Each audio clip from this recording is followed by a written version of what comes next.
been doing graffiti for a long time, 34 now. I probably started when I was about 11 or 12, something like that.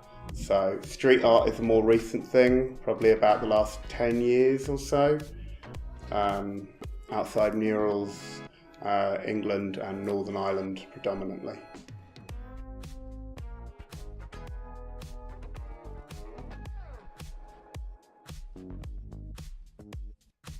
I was inspired by the local artists in the area who were getting a lot of work around Dublin and Belfast and so on, and they had a few wee places in learning where they would practice and so on. I was practicing on the same walls, and they were very encouraging.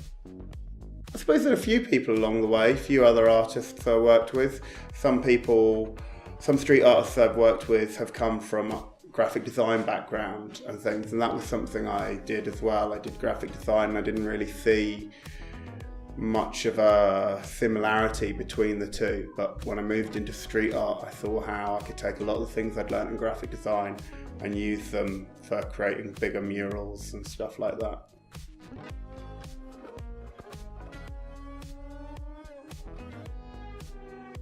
I have a lot of respect for graffiti. Graffiti's now paying my bills, so I have a lot of respect for graffiti because it got me to where I am now.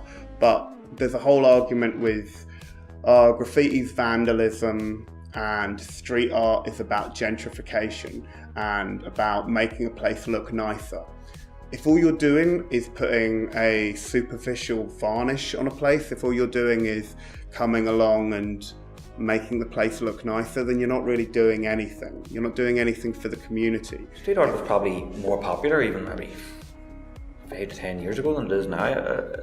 I don't think it gets the recognition that it really deserves, especially in the art world. I think there's a lot of snobbery towards it, as if, sometimes people think people do street art, they can't actually paint, or they're not good at art, or I don't know, there's a lot of this. The work people put into street art pieces is unbelievable. I've seen people basically hanging off buildings with the wind cutting through them for days on end, up cherry pickers and hands froze, just to create these artworks. I just don't think they don't get the skill, the talent and everything. I don't think it really gets the recognition it deserves. I suppose political murals are a double-edged sword, like the ways of communities saying this community belongs to this tribe. They're very much marking a territory type vibe. Some of them are memorials, some of them are just, we have guns, don't come into this area or we will shoot you. Like Alan Partridge says, it's like Banksy who wants to kill you. In the other, I suppose the good side of that, sort of history of murals in Northern Ireland is that they're more open to putting positive murals and changing those murals. So since the Good Friday Agreement, people have been trying to put murals out there that have a more positive or more reflective theme around them and sort of lighten up the area. So I think in that respect, that the fact that they exist and the fact that there's a legacy of painting on walls is kind of a good thing, because it means when you're arguing, can I have some money to paint a wall? You can go, well, you know what I mean? All these other walls have been painted. Like, why don't you do one mural that's not just about a tribal thing? Why don't you do it that's about something else? So I think in some respects that can be good. It's a community to community thing. As much as you might not like what people paint on their walls, until you tackle the issues that are behind them, they're gonna keep doing it, you know what I mean? And I'd rather they did it well and moved forward and look to improve their murals. The murals will get less violent and more creative the better and more affluent the areas get. Middle class areas don't have big murals with guys with guns and stuff like that. That's always those with the least amount of money in their area, the least amount of public services.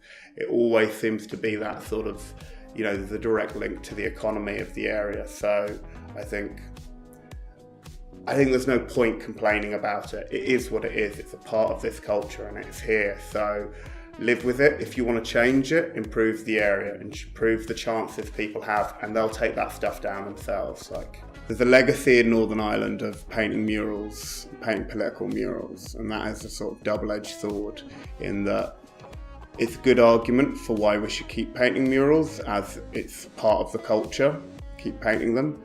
Now, obviously, a lot of them are very violent or they're very tribal. They say, this is our area, we don't want certain people in here, that kind of thing. So there has been, since the Good Friday Agreement, a movement to try and bring more neutral murals that sort of promote the area or promote things that are more inclusive to all other cultures. And that's good that there is a legacy of it, and you can argue, well, look, painting on walls is something people do in Northern Ireland, so why don't we paint positive stuff on walls? I kind of, well, it's a personal view, kind of see the street art scene as in competition with them. There's a lot of bus tours and they do get a lot of attention, the political murals in Belfast. I remember doing an event called Hit the North in Belfast, and I think there was maybe 30 street artists from all around the world were painting beautiful pieces all over Belfast. And on the same day, there was a paramilitary mural painted. It was all over the news and all over the radio, but there was no recognition gave the positive murals and so on. I suppose my advice would be, don't be a ponce. Just don't go around wrecking people's heads about this is good and this is bad and this.